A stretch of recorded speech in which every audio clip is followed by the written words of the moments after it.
ঢাকা সিলেট মহাসড়কের পূর্ব পাশে বিশাল জায়গা জুড়ে দেশের বৃহৎ শিল্পগোষ্ঠী গাজী গ্রুপের গাড়ির টায়ার প্রস্তুতকারী কারখানাটির আশেপাশের অন্তত ১৫ জনের সাথে কথা বলে জানা যায় ৫০ একরেরও বেশি জায়গা জুড়ে গাজী টায়ার্স কারখানাটির কিছু জমি নিয়ে স্থানীয়দের সঙ্গে গাজী গ্রুপের দ্বন্দ্ব রয়েছে।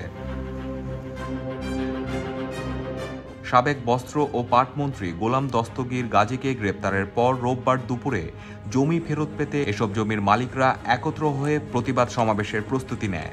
এজন্য স্থানীয় একটি মসজিদের মাইক থেকেও ঘোষণা দিয়ে সকলকে জড়ো হওয়ার জন্য আহ্বান জানানো হয়। এরপর বিভিন্ন এলাকা থেকে লোকজন জড়ো হলে কারখানাটিতে লুটপাট শুরু হয়।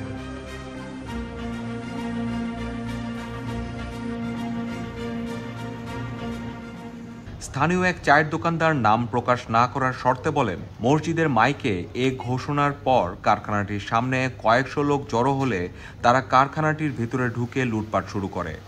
সময় বাড়ার সঙ্গে সঙ্গে লুটপাটকারীর সংখ্যাও বাড়তে থাকে। লুটপাটের সময় কারখানাটির ভেতরে ছিলেন এবং লুটপাটে অংশ নিয়েছেন এমন কয়েকজনের সাথে কথা বলে জানা যায়, আশেপাশের বিভিন্ন এলাকার হাজারো মানুষ লুটপাটে অংশ নিয়েছে।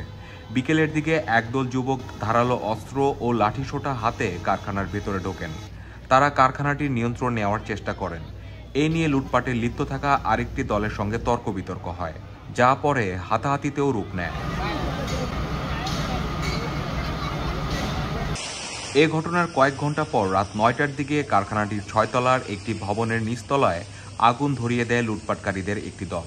এই ভবনটিতে তৈরি টায়ার তৈরির কাঁচামাল ছিল। এসব কাঁচামাল সহজে দাহ্য হওয়ায় মুহূর্তে আগুন ছড়িয়ে পড়ে পুরো ভবন জুড়ে।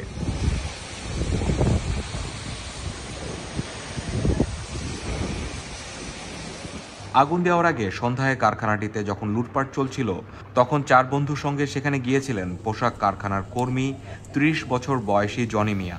জনি ও তার ৩ বন্ধু এখন নিখোঁজের তালিকায়।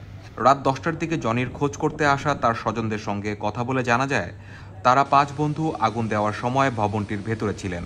একজন ছিলেন কারখানার নিচের অংশে। উপরে থাকা বন্ধুরা তখনও জানতেন না যে ভবনটিতে আগুন দেওয়া হয়েছে।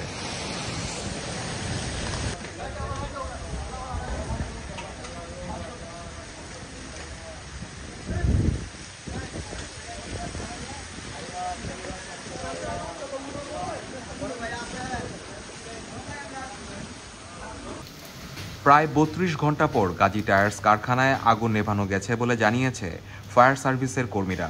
ক্ষতিগ্রস্ত ৬ তলা ভবনটি ধসে পড়তে পারে বলেও শঙ্কা করছেন তারা।